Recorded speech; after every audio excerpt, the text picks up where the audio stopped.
Hey, good afternoon, everybody. The Thinking Medic here.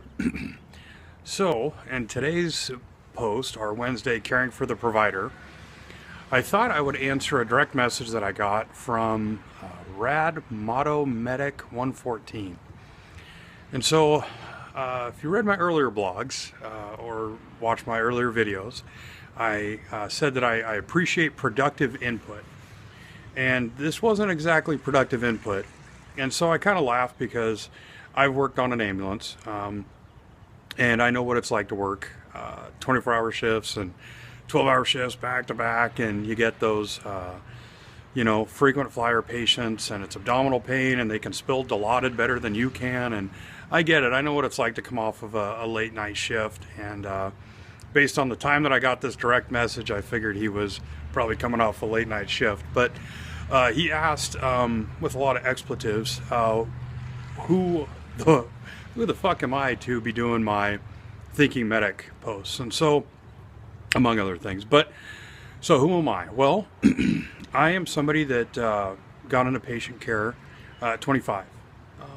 I was with a gal who was pregnant, and we had a little girl coming, and I needed to get my life together, so my uncle suggested that I look at getting into the fire service and becoming a volunteer fireman.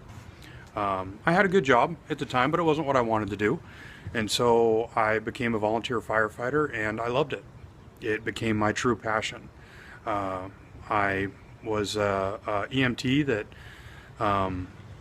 really loved the medical side of things, and so that's what I did. I went to medic school, worked at a hospital ER. I worked at AMR ambulance for a while and went to medic school, and then I got a full-time firefighter position with a fire department in North Idaho. And I thought my book was written. I thought I was done. And then after doing that for a few years, I got a job as a flight paramedic, and I loved it. I did both for a while, for about a year, and it was just too much. But also, becoming a flight paramedic showed me a different kind of patient care. It showed me a different way to do business. It showed me how to use the tools in my toolbox more effectively for my patient. And so all of a sudden, I found myself becoming more of a thinking medic, someone who realized that people did not fit into boxes, that we weren't baking cakes out there, and that people aren't recipes. And just because you have a patient who is having chest pain, not every patient gets 2 cups of sugar and oxygen and IV and nitro and flour and a cube of butter. It's not every patient is like that.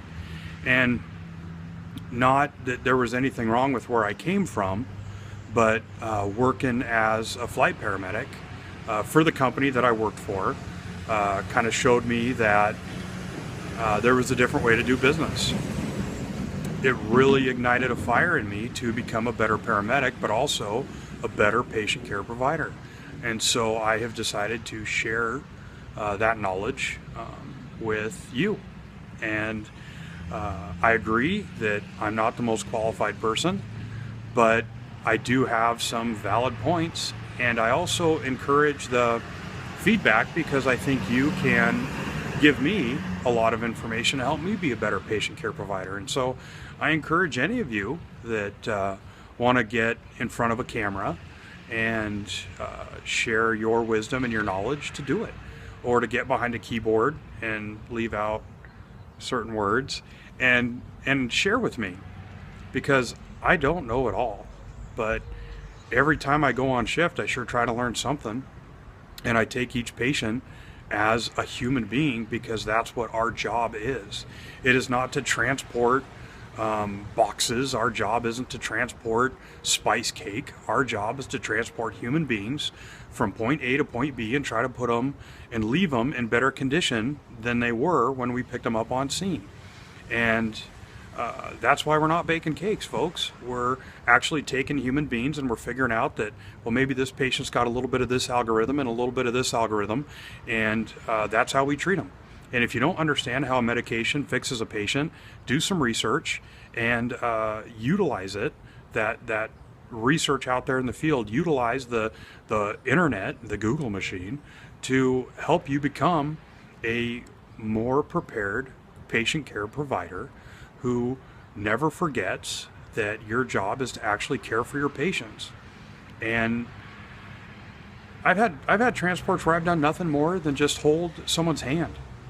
I had a transport the other day, little kid under 10 years old, post-ictal, new onset of seizure activity, and halfway through the flight, this little kid kind of comes to a little bit after the hospital that we picked him up from gave him a bunch of benzos to stop the seizure activity.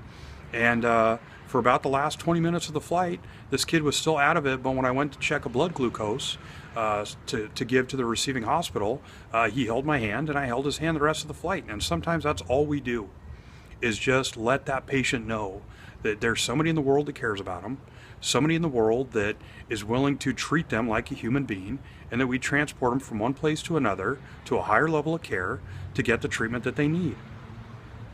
And I don't understand what's so wrong about that, and I won't apologize for it. And so I thank you very much for watching this, and if I'm a little pissed off, well, I think that's a good thing, because I take passion in my work, I take great pride in my work, and it's, I've said it before, we pick up somebody on scene, what do? We sit there and we bleed for them, and we sweat for them, and we invest our heart and our souls on our patient, and we do everything that we can for them, and that's a selfless act. And so that shouldn't change when we've had a few years under our belt and we're maybe a little calloused. It shouldn't change. And so, once again, the Thinking Medic, appreciate you watching this Caring for the Provider post, and thank you so much for what you do, that you are important and your work doesn't go unnoticed. And so I'll see you again tomorrow at thethinkingmedic.com, and in the meantime, be safe out there.